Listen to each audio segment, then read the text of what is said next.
संगठन का भी और हमारे आजाद समाज पार्टी भीम आर्मी के सभी साथियों का कि ये देश धर्मनिरपेक्ष देश है भारत के संविधान के अनुसार। तो इसलिए इस देश को अगर किसी एक धर्म का बनाने की कोई यात्रा करता है तो वो गैर संवैधानिक भी है और निश्चित रूप से धीरेन्द्र शास्त्री तो फिर इस देश में सांप्रदायिकता फैलाने का प्रयास भी कर रहे हैं। इसलिए हमारे दलित पिछड़ा समाज संगठन ने पिछली 20 तारीख को आज से लगभग 11 दिन पहले महामहिम राष्ट्रपति को चिट्ठी लिखी थी, उनको मेल भी किया था और उनसे आग्रह किया था कि इस यात्रा को रोका जाए।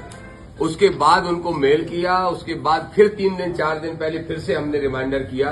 तो ये जो हमारे पास प्रेस नोट है, इस प्रेस नोट के साथ वो सारे लेटर भी लगे हैं और वो मेल की कॉपी भी लगी है जो हमने राष्ट्रपति जी को भेजी थी।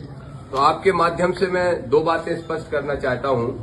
एक तो धीरेन्द्र शास्त्री की यात्रा को मैं मानता हूं, उनके बयान को आप सुनेंगे तो आप खुद मानेंगे कि वो देश में हिंदू मुस्लिम कराना चाहते हैं, सांप्रदायिकता फैलाना चाहते हैं, हिंदुओं को भयभीत करके मुसलमानों के प्रति नफरत करने के लिए मजबूर करना चाहते हैं। ये यात्रा पूरी तरह से सांप्रदायिक है, देश के ताने बाने को, समाज को तोड़ने वाली है। ये मैं आपको स्पष्ट करना चाहता हूं और ये वीडियो भी मेरे पास मौजूद है।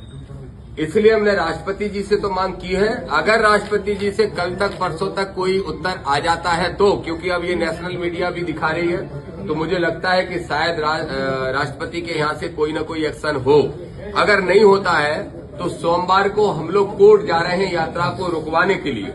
लेकिन दलित पिछड़ा समाज संगठन ने यह भी तय किया है कि 2 तारीख से लेकर 6 तारीख तक पूरे मध्य प्रदेश के दर्जनों जिलों में इस यात्रा के विरोध में धरना, प्रदर्शन, आंदोलन, ज्ञापन होगा और पुतला दहन भी होगा धीरेन्द्र का। और क्यों होगा? क्योंकि धीरेन्द्र को मैं एक संत नहीं मानता, और संत इसलिए नहीं मानता क्योंकि कोई संत, परसों धीरेन्द्र शास्त्री ने हरियाणा में एक मंच पे मुझे गालियां देने का काम किया और मुझे मारने की धमकी दे रहा है। धीरेन्द्र ने उस वीडियो में कहा कि जो श्रीमान मिस्टर फलाना हमारी यात्रा रोकना चाहते हैं, उसको मैं बोलना चाहता हूं, मेरे पास उसका मोबाइल नंबर नहीं है, नहीं तो मैं मोबाइल पे फोन करके ही ठटरी बार देता। मैं खुद बुंदेलखंडी हूं और ठटरी बार देने का मतलब होता है आदमी को मार के जला देना। कोई संत की, नालायक की ऐसी भाषा हो सकती है जैसी बोल रहा है धीरेन्द्र? नक कटा, आगी को लगो, ठटरी बांधे, अछूत है हमसे दूर हट जाओ, ऐसी भाषा बोलने वाला ये नौजवान लड़का जो है 27 साल का, जो आडंबर और पाखंड फैलाने का काम कर रहा है, इसको तत्काल प्रभाव से न सिर्फ इसकी यात्रा बल्कि इसकी कथाएं भी बैन होना चाहिए, क्योंकि धार्मिक कथाओं के माध्यम से ये उन्माद फैलाने का काम कर रहा है। ये हमारी मांग है। हमारे पास वो वीडियो है, मैं अभी आपके सामने प्ले करूंगा, जिसमें वो मुझे भी गालियां दे रहा है, धमकी भी दे रहा है देख लेने की, कि बेटा छेड़ोगे तो छोड़ेंगे नहीं तुमको, ये भी धमकी दे रहा है। और उसके साथ साथ उस पर FIR हो। हम लोग आज ही तय करेंगे कौन से थाने में हमें FIR करना है। हम उस वीडियो के आधार पर धीरेन्द्र पे FIR कराने भी जाएंगे। इसके साथ साथ एक बात और आपको स्पष्ट तौर पर कहना चाहता हूं कि धीरेन्द्र की यात्रा को लेके साधु संतों में भी असंतोष है।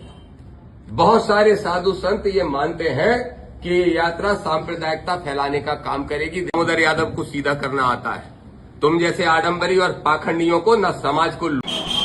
देखो इस नीले कबूतर को, यादव के नाम पे साला यदुमुल्ला है, ये दामोदर यादव साला हिंदू राष्ट्र का रोग लगाएगा। आज से 15 से 20 साल बाद भारत की जो जियोग्राफी बदलेगी ना, भारत अपने अस्तित्व की लड़ाई लड़ेगा। भारत के लोग अपनी संस्कृति को बचाने के लिए लड़ते दिखाई पड़ेंगे। आज वो 20% हैं और आप 9 राज्यों में अल्पसंख्यक हो गए। जिस दिन वो 50% पहुंच जाएंगे, आपके ब्रिज में भी वही दिखाएंगे टोपी वाले। हम इसलिए आए हैं कि तुम अपने बेटा बेटी, नाती पोता नातनी, इनके लिए अपनी संस्कृति को बचाकर देकर जाना चाहते हो, अपने हिंदुत्व को बचाकर देना चाहते हो। यदि तुम चाहते हो कि तुम्हारी बेटा बेटी, नातनी पोता दूसरे मजहब के मजहबी ना बने, एकमात्र उपाय है भारत को हिंदू राष्ट्र बनाओ। वरना वो दिन दूर नहीं जब तुम्हारे बच्चे शुक्रवार को कहीं और जाते नजर आएंगे। वो दिन दूर नहीं जब रविवार को तुम्हारे बच्चे हलीउल्लाह वालों के पास जाएंगे। और एक बात हम तुमसे कहना चाह रहे हैं, देश लुटेगा, मिटेगा तो तुम्हारी आने वाली पीढ़ी तुमसे पूछेगी कि तुमने क्या किया।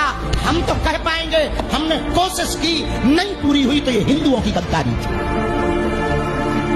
तो बुरा मत मानना, हमें ना तो नेता बनना है न काऊ को वोट दिलाना है। हमारा काम सिर्फ एक है, जो हमारे महापुरुष संत जिस परंपरा में जी करके सनातनीय संस्कृति को छोड़ कर गए, वो कम से कम बचा तो लें। बढ़ा ना पाए, बचा तो लें।